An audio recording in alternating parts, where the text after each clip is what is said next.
बिस्मिल्लाहिर्रहमानिर्रहीम अस्सलाम वालेकुम। My name is Arsalan Iqbal. Math expert channel पे आप सबको खुशामदीद कहता हूँ। अगर आपने मेरा चैनल अभी तक सब्सक्राइब नहीं किया तो इससे पहले सब्सक्राइब कर दें और साथ बेल आइकन के बटन पे भी क्लिक कर दें ताकि आपके पास बाकी वीडियोस के नोटिफिकेशन भी पहुँचते रहें। तो आते हैं हम अपने आज के लेक्चर की तरफ। जैसा कि मैंने अपने पिछले लेक्चर में आपको रैशनल, इर्रेशनल नंबर्स, इसके साथ कम्प्लेक्स नंबर्स के बारे में भी बताया था।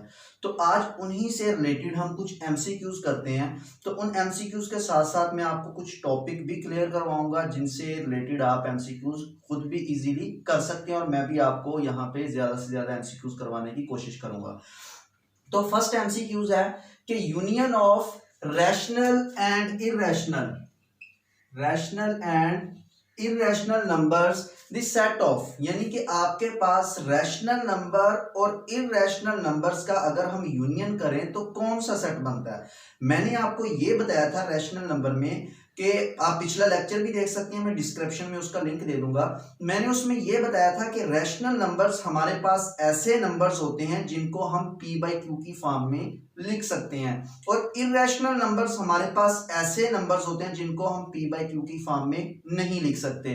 तो हमारे पास अगर इन दोनों का इंटरसेक्शन करें, यहाँ पे इंटरसेक्शन का भी एमसीक्यूज बन सकता है और यूनियन का भी एमसीक्यूज बन सकता है। मैंने आपको यह बताया था कि हमारे पास एक रियल लाइन होती है। बेसिकली यहाँ पे हमारे पास माइनस इन्फिनिटी, यहाँ पे प्लस इन्फिनिटी, यहाँ पे जीरो और इस साइड पे हमारे पास सारे पॉजिटिव नंबर होते हैं और इस साइड पे नेगेटिव नंबर, यानी कि लेफ्ट साइड पे नेगेटिव नंबर आ गए। तो मैंने ये बताया था कि हमारे पास ये रियल नंबर्स होते हैं सारे के सारे।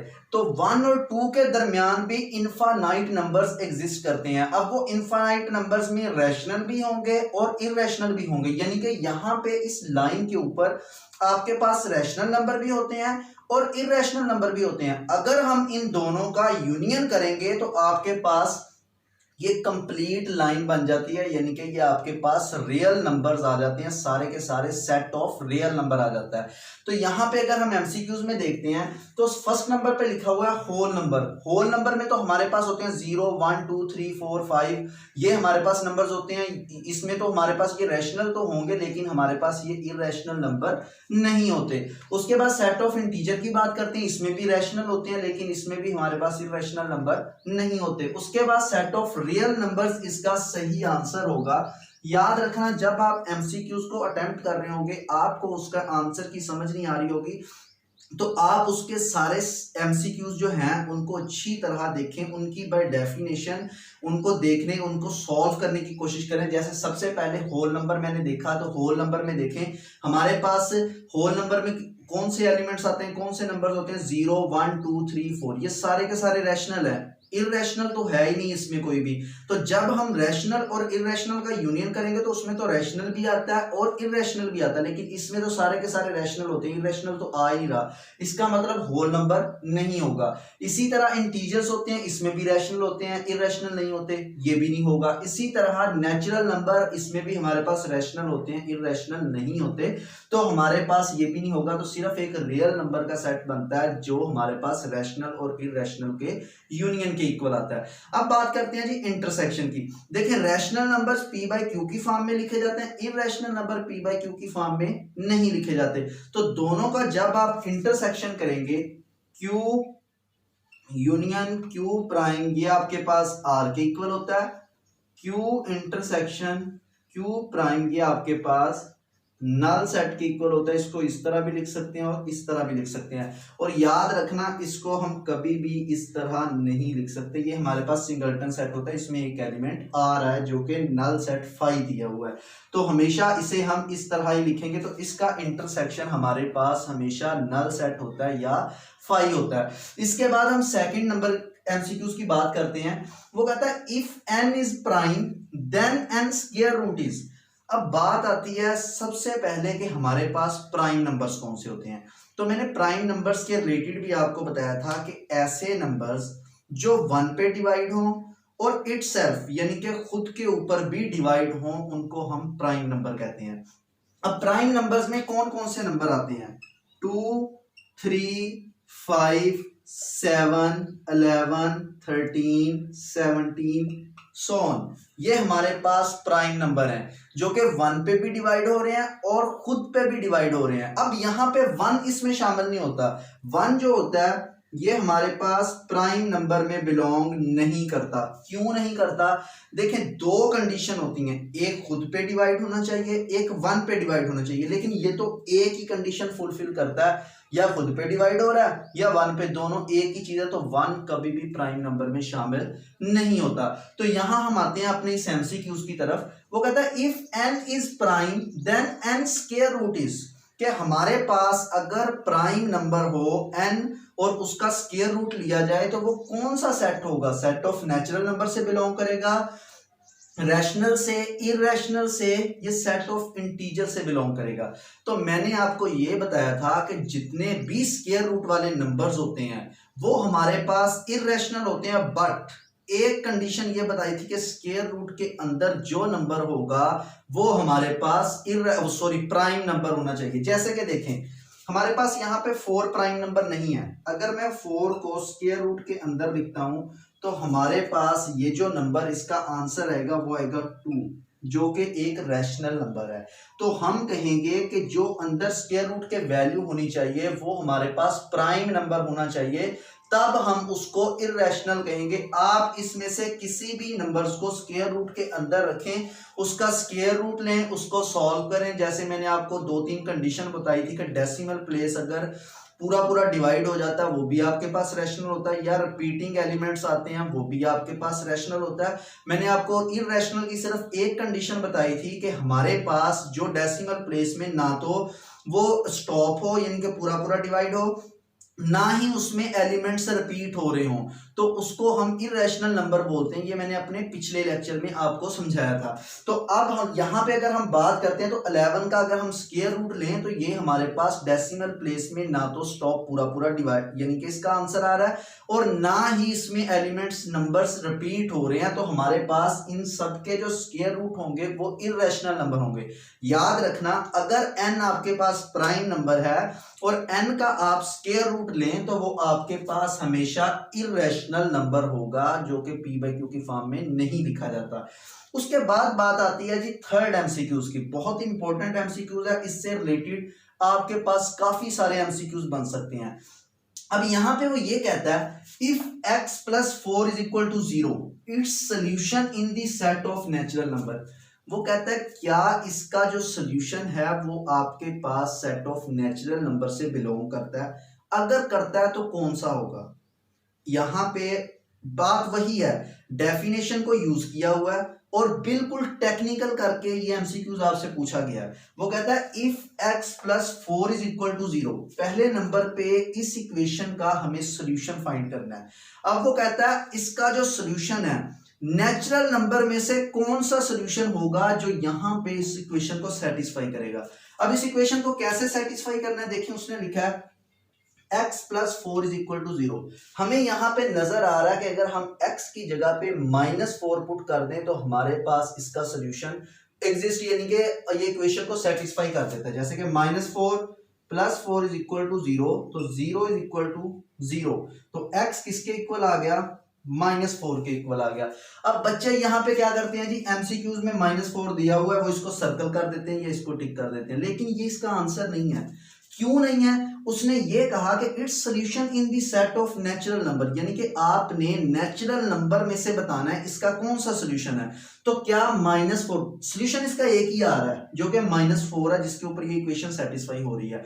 इक्वेशंस हमेशा ऐसी वैल्यू के ऊपर उसका सोल्यूशन आता होता है, उससे सोल्यूशन बोलते हैं जिसके ऊपर इक्वेशन क्या हो रही होती है, सेटिस्फाई हो रही होती है। यहां पे अगर मैं इस तरह नंबर लिखूं, फॉर एग्जांपल लिख देता x² + 4 = 0, तो देखें ये दो सोल्यूशन इसके एग्जिस्ट करते हैं। कौन कौन से? यहां आप +-2 पुट, यहां पे अगर मैं -4 लिख देता तो अब देखें इस इक्वेशन के दो सोल्यूशन एग्जिस्ट करते हैं। आप +-2 पुट कर लें, इसका स्क्वायर ले लें, तो आपके पास ये प्लस का 4 ही आएगा, is equal to 0, 0 is equal to 0। मतलब कि आपके पास इस इक्वेशन के दो सॉल्यूशन। आप ये देखेंगे कि आपके पास वेरिएबल की कितनी पावर है, जितनी वेरिएबल की हाईएस्ट पावर दी होती है उतनी ही उसके सॉल्यूशन आते हैं। अब यहाँ पे x की पावर 1 थी तो इसका एक ही आंसर आएगा, और सॉल्यूशन को हमेशा कर्ली ब्रैकेट में लिखा जाता है। अच्छा, अब हम आते हैं अपने एमसीक्यूज की तरफ। देखें, इसमें वो ये कह रहा है कि नेचुरल नंबर में से आप ये बताएं कि इसका सॉल्यूशन जो आ रहा है क्या वो नेचुरल नंबर में से आ रहा है। अगर आ रहा है तो कौन सा नंबर आ रहा है। बच्चे क्या करते हैं, -4 के ऊपर टिक लगाया, ये चीज का सॉल्यूशन आता है। नहीं, इसका सॉल्यूशन आएगा डज नॉट एग्जिस्ट, क्योंकि इसका सॉल्यूशन है -4 जो कि नेचुरल नंबर से बिलोंग नहीं करता।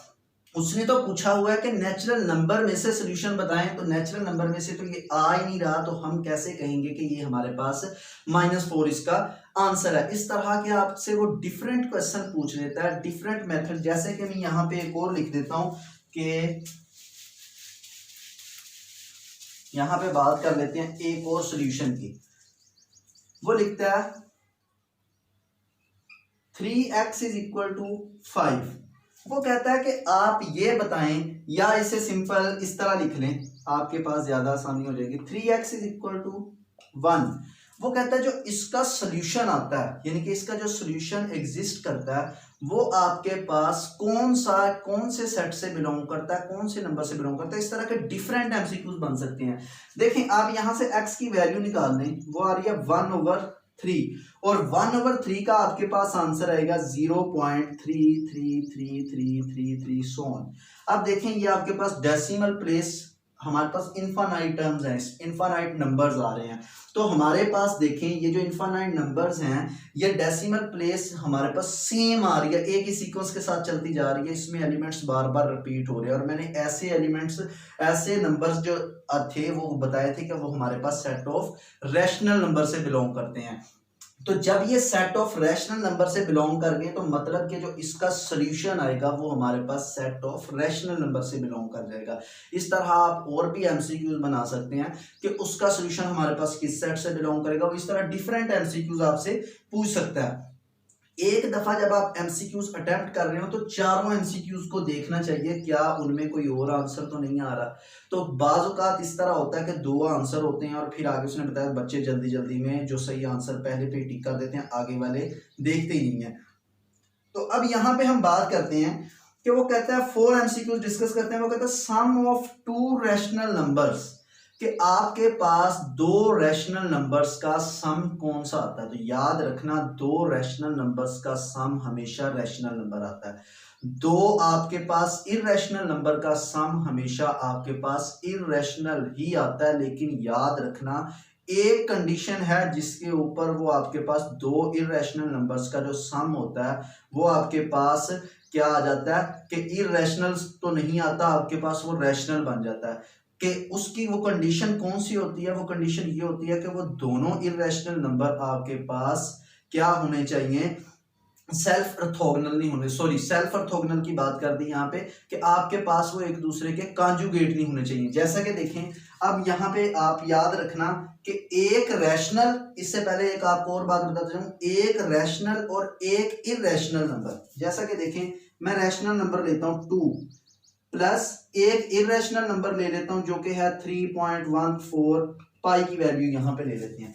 इन दोनों को करें ऐड, तो 3 यहाँ पे 2 में ऐड हो गए, हमारे पास बन जाएगा 5.14 सो ऑन। तो ये भी तो हमारे पास इररेशनल नंबर है, यानी कि एक रैशनल और एक इररेशनल नंबर को अगर हम ऐड करें तो हमारे पास कौन सा नंबर आता है, इररेशनल नंबर ही आता है। तो मैं यहाँ पे बात ये कर रहा था कि 2 इररेशनल नंबर्स का जो सम है वो जरूरी नहीं है कि इररेशनल नंबर ही आए, वो आपके पास रैशनल भी आ सकता है। अब रैशनल कहाँ पे आता है, जब आपके पास वो दोनों नंबर्स क्या होते हैं, आपस में कॉन्जुगेट होते हैं। जैसा कि देखें, मैं यहाँ पे लिखता हूँ 2 + 3 स्क्वायर रूट। हम जानते हैं कि हमारे पास जो 2 है इसको p का नाम दे देता हूँ। ये जो है ये कहाँ से बिलोंग करता है, ये वाला जो नंबर है ये हमारे पास इररेशनल नंबर से बिलोंग करता है। 2 रैशनल है, 3 स्क्वायर रूट इररेशनल है, जो कि मैंने अभी आपको बताया दोनों का सम करेंगे तो ये इररेशनल नंबर से बिलोंग करेगा। इसके बाद एक मैं q ले लेता हूँ, वो इसी का ही क्या ले लेते हैं, कॉन्जुगेट ले लेते हैं। तो वो हमारे पास वो भी कहां से बिलोंग करेगा, इरेशनल नंबर से बिलोंग करेगा। जब इरेशनल नंबर से ये भी बिलोंग करता है, ये भी इरेशनल, यानी कि ये नंबर भी इरेशनल है, ये नंबर भी इरेशनल है, दोनों को ऐड कर दें तो P प्लस Q जब मैं ऐड करूंगा तो आंसर आएगा 4। 4 किससे बिलोंग करेगा, रैशनल नंबर से बिलोंग करेगा, यानी कि दो इरेशनल नंबर का जो सम है वो हमारे पास क्या आ जाता है, रैशनल आ जाता है। लेकिन किस कंडीशन के तहत, जब दोनों एलिमेंट्स आपस में क्या हों, कॉन्जुगेट हों। नहीं तो इसकी यही स्टेटमेंट यूज होती है कि sum of two irrational numbers is a irrational number. ये था हमारे पास एमसीक्यूज नंबर 4 की, यानी कि रैशनल नंबर्स का भी। इसी तरह आप इंटीजर्स की बात भी कर सकते हैं। Sum of two integers is called integer, यानी कि आपके पास जो नंबर आएगा वो भी इंटीजर्स में से ही आएगा। सम ऑफ टू नेचुरल नंबर्स, वो भी आपके पास नेचुरल नंबर्स में से ही आएगा। तो अब यहाँ पे आगे हम कुछ और एमसीक्यूज को भी डिस्कस कर लेते हैं। तो यहाँ पे बात करता हूं मैं कि जी, अब यहाँ पे हम ये बात करते हैं कि हमारे पास प्योर रैशनल नंबर कौन से होते हैं और जो बाकी रैशनल नंबर्स होते हैं वो कौन से होते हैं। क्योंकि देखें, हम जानते हैं कि जो हमारे पास सेट ऑफ नेचुरल नंबर होता है ये कंटेन करता है किसमें, होल नंबर में। और होल नंबर जो होता है ये कंटेन करता है सेट ऑफ इंटीजर में से, और सेट ऑफ इंटीजर जो होता है ये कंटेन करता है रैशनल नंबर में। तो अब देखें, जो नेचुरल नंबर में एलिमेंट बिलोंग करेगा वो रैशनल भी तो होगा, जो होल नंबर में होगा वो भी रैशनल होगा, जो सेट ऑफ इंटीजर में होगा वो भी रैशनल होगा। जैसे मैं एक नंबर लिखता हूं यहां पे 10 डिवाइडेड बाय 2। अब देखिए ये P बाई Q की फॉर्म में लिखा हुआ है, ये P ये आपके पास किस फॉर्म में आ गया, Q की फॉर्म, यानी कि इसको Q is not equal to 0 rational number की डेफिनेशन के मुताबिक। लेकिन इसका आंसर हमारे पास क्या आ रहा है, 5 आ रहा है। और ये किससे बिलोंग कर रहा है, 5 सबसे हम लीस्ट देखेंगे तो सेट ऑफ नेचुरल नंबर से भी बिलोंग करता है। देखिए ये आपके पास रैशनल भी है, लेकिन इसके साथ साथ ये आपके पास नेचुरल नंबर भी है। तो ये आपके पास प्योर रैशनल नंबर ना हुआ। प्योर रैशनल नंबर ऐसा नंबर होता है जो कि आपके पास जस्ट आपके पास रैशनल ही हो, ना आपके पास सेट ऑफ इंटीजर हो, ना होल हो, या ना ही आपके पास नेचुरल नंबर हो। याद रखना कि हर रैशनल नंबर हर नेचुरल नंबर रैशनल नंबर होता है, हर होल नंबर भी रैशनल नंबर होता है, उसके बाद हर इंटीजर्स भी आपके पास रैशनल नंबर ही होता है। लेकिन हर रैशनल नंबर जरूरी नहीं है कि वो आपके पास नेचुरल नंबर भी हो, होल नंबर भी हो, या इंटीजर्स भी हो। तो ये भी आपके पास इस तरह का एमसीक्यूज भी बन सकता है। तो अब यहाँ पे बात यह थी अगर प्योर रैशनल नंबर्स कौन सा होता है, तो हमने प्योर नंबर रैशनल नंबर्स ऐसा ढूंढना है कि जो हमारे पास सिर्फ इससे बिलोंग करे, इन तीनों से बिलोंग ना करे। जैसा कि मैं लिखता हूं 1/3, तो इसका आंसर आता है 0.3333 सो ऑन। या आप यहां पे अगर और एलिमेंट से लिखना चाहते हैं तो आप लिख दें 3/5, इसका आपके पास जो आंसर आएगा वो 0.6 आएगा।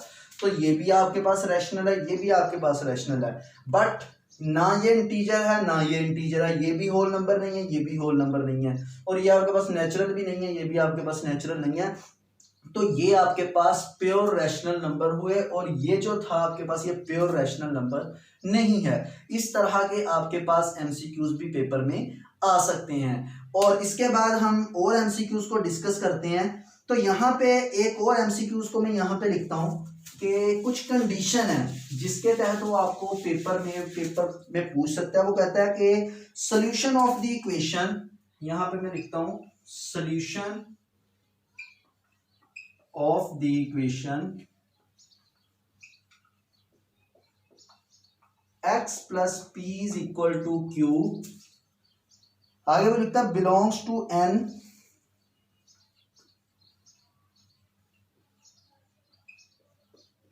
if pq belongs to set of integer natural number. आगे वो लिखता है and p less than q। ये सिर्फ मैंने एक आपसे वो कुछ भी पूछ सकता है, वो ये भी पूछ सकता है कि x plus P is equal to Q and आपके पास वो ये कंडीशन दे दे P Q belongs to set of integer, P less than Q, then आपके पास क्यू कहाँ से बिलोंग करेगा, वो आप कहेंगे सेट ऑफ नेचुरल नंबर से बिलोंग करेगा। हम सबसे छोटे सेट से देखेंगे, जैसा कि मैं यहाँ पे एक एग्जांपल इसकी ले लेता हूँ। वो कहता है पी लेस देन क्यू, यही कंडीशन ले लेते हैं। पी लेस देन क्यू मैं लिखता हूँ x plus two is equal to, आपके पास q जो है वो p से बड़ा है, वो मैं ले लेता हूँ 3। तो इसका हम अगर सोल्यूशन निकालें तो आपके पास 3 minus two is equal to क्या आता है 1, जो कि किससे बिलोंग करता है, सेट ऑफ नेचुरल नंबर से। ये होल नंबर से भी करता है, इंटीजर से भी करता है, रैशनल से भी करता है, लेकिन हम सबसे लीस्ट कंडीशन देखेंगे। आपके पास एमसीक्यूज इस तरह पूछा जा सकता है कि वो कहता है कि x plus P is equal to Q. अगर आपके पास ये कंडीशन हो तो q कहां से बिलोंग करेगा, अगर p और q दोनों नेचुरल नंबर से बिलोंग कर रहे हैं और p लेस देन क्या आ रहा है, आपके पास q आ रहा है। तो याद रखना, आप सबसे लीस्ट कंडीशन देखेंगे तो आपके पास जो q होगा वो कहां से बिलोंग करेगा, सेट ऑफ नेचुरल नंबर से बिलोंग करेगा। ये तो थी नेचुरल नंबर के हिसाब से। अब यहां पे अगर बात आ जाती है इक्वालिटी की, मतलब कि यहाँ पे इक्वालिटी आ गया। अब वो आपसे ये पूछे कि आपके पास जो है less or equal to Q आ गया, तो अब आपके पास ये जो क्यू था ये कहां से बिलोंग करेगा। अब आपके पास इक्वालिटी की भी कंडीशन आ गई, अब आप बताइए कहां से। तो हम सबसे लीस्ट देखेंगे, जैसे इक्वालिटी तो यहाँ पे क्या आ गया, हमारे पास 3 आ गया, तो 3 उधर जाके 3 माइनस 3 इज इक्वल टू 0, जो कि सबसे कम किस सेट से बिलोंग करेगा, होल नंबर से बिलोंग करेगा। तो आपके पास यहाँ पे Q belongs to set of whole numbers, यानी कि W से बिलोंग कर जाएगा। अब ये तो थी हमारे पास होल नंबर्स की भी, जब यहाँ पे इक्वालिटी की कंडीशन आ जाती है। अब यहाँ पे बात करते हैं कि हमारे पास इक्वालिटी की कंडीशन भी हो गई, लेस की कंडीशन भी होगी। अब हम सेट ऑफ इंटीजर के हिसाब से बोलते हैं कि सेट ऑफ इंटीजर में हमारे पास कौन सी कंडीशन आती है। तो सेट ऑफ इंटीजर में एक हमारे पास याद रखना कि यहाँ पे कंडीशन आएगी कि जी आपके पास ग्रेटर देन क्यू की कंडीशन आ जाती है। यहां पे greater than P greater than Q. अब आप क्या यहां पे करेंगे, तो देखें यहां पे मैं यही एग्जांपल लेता हूं कि x plus P greater than होगा 5 लिख देता हूं, q लेस देन है 3 लिख देता हूं। तो x is equal to 3 minus 5 is equal to -2। ये किससे बिलोंग करेगा, नेगेटिव सेट ऑफ इंटीजर से बिलोंग करेगा, यानी कि नेगेटिव नंबर आ गया -2। यानी कि अगर आपके पास p ग्रेटर देन q हो गया तो आपके पास ये नेगेटिव सेट ऑफ इंटीजर से बिलोंग कर जाएगा। मतलब कि देखें, आप कोई भी यहाँ पे नंबर्स रखें इन वैल्यूज की जगह पे, तो आप वो उसका सोल्यूशन वो आपसे पूछ सकता है ये कहाँ से बिलोंग करेगा। तो अब ये बिलोंग करेगा सेट ऑफ इंटीजर भी हो सकता है, अगर इंटीजर का ऑप्शन हो तो आप वहां से भी कर सकते हैं, लेकिन बेसिकली ये नेगेटिव सेट ऑफ इंटीजर आएगा।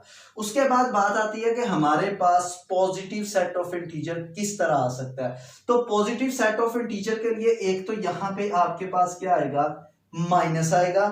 दूसरे नंबर पे आपके पास कौन सी कंडीशन होती है कि आपके पास जो p होता है ये यहाँ पे आपके पास लेस देन क्यू वाली कंडीशन आ जाएगी, यानी कि वही सेम ऊपर पहले वाला प्रोसेस के p लेस देन q, और यहाँ पे आपके पास क्या आ गया, माइनस आ गया। तो इसको सॉल्व करते हैं, तो ये मैं यहाँ पे 3 लिख देता हूँ, यहाँ पे 5 लिख देता हूँ। तो देखें 3 उधर जाके क्या होगा, हमारे पास -3 हो जाएगा। तो आपके पास जो इससे आंसर आएगा तो x is equal to 5 minus 3 2, जो कि पॉजिटिव सेट ऑफ इंटीजर से बिलोंग करेगा। तो इस तरह के आपके पास डिफरेंट एमसीक्यूज वो पूछ सकते हैं कि आपके पास अगर यहाँ पे माइनस आ जाता है, जो कि 4 कंडीशन मैंने आपको बताई है कि x plus P is equal to Q, तो क्यू कहाँ से बिलोंग करेगा अगर ये वाली कंडीशन हो। अगर आपके पास यहाँ पे x plus p is equal to Q हो और इस इक्वालिटी आ जाए तो कहाँ से बिलोंग करेगा, होल नंबर से बिलोंग करेगा। फिर मैंने आपको बताया कि अगर हमारे पास यहाँ पे प्लस वाली कंडीशन हो जाए और यहाँ पे q लेस देन हो जाए p से, तो कहाँ से बिलोंग करेगा, नेगेटिव इंटीजर से बिलोंग करेगा। फिर अगर यहाँ पे माइनस हमारे पास आ जाए तो हमारे पास कंडीशन यही रहे तो हमारे पास पॉजिटिव इंटीजर से बिलोंग करेगा। ये था आज का लेक्चर जिसमें हमने रैशनल नंबर्स के रिलेटेड काफ़ी सारे एमसीक्यूज डिस्कस किए। तो इंशाल्लाह हम अपने नेक्स्ट लेक्चर में प्रॉपर्टीज को आगे डिस्कस करेंगे, तो उनसे रिलेटेड को एमसीक्यूज को भी डिस्कस करेंगे। तब तक के लिए अल्लाह हाफिज़, अस्सलाम वालेकुम।